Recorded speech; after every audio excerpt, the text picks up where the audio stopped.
platform balina okuwa omusolo ow'obuvunanyizibwa eggwanga likole ki litambule naye emisolo bwe giyitirira gitta bizinesi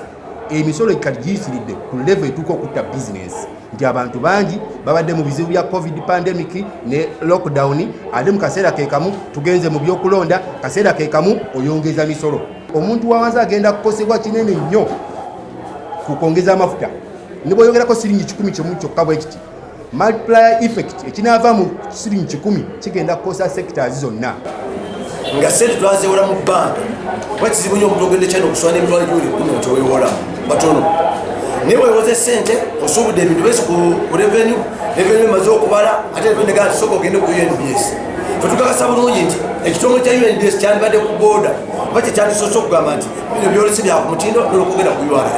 Oluvannyuma lw'okulayira kwa pulezidenti atunuulire abantu ba wansi embeera gye balimu bambi nnyo eggwanga